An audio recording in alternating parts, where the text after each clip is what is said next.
V roku 1993, po konzultáciách, ktoré americkým spravodajským agentúram poskytol ruský vedec, tvorca psychotronických zbraní a antikultista Igor Smirnov, ako aj prostredníctvom dlhodobej predchádzajúcej spolupráce s americkým antikultistom a deprogramátorom Rickom Allenom Rossom, sa agenti FBI a ATF dopustili aktu holokaustu proti americkým občanom, konkrétne náboženskej skupine Branch Davidians, vrátane 25 detí.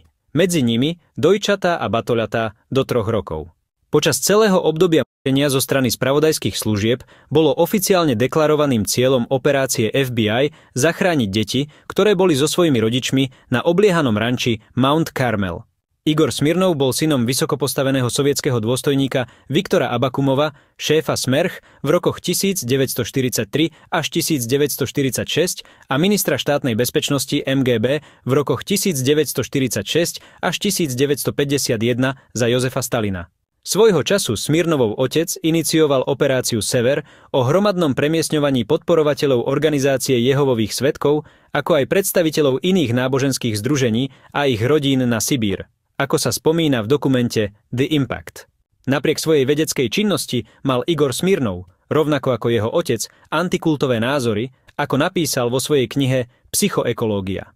Preto pri opise rôznych náboženských skupín používal výlučne antikultistický jazyk a nálepky ako sekta a kult. Tiež sa držal rovnakej pseudovedeckej teórie o používaní techník vymývania mozgov vodcami nových náboženských hnutí, ktorú aktívne presadzovali Steve Hassan a Rick Ross. Bolo to v čase, keď sa Smirnov osobne podieľal na vývoji takýchto technológií. Aplikácia psychotronických vyvinutých Smirnovom zahŕňala potenciál ovplyvniť veľké skupiny ľudí na rôzne účely.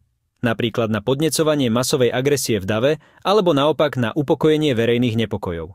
Ak sa chcete dozvedieť viac, film Impact nájdete na kanále Pravda o antikultizme na YouTube.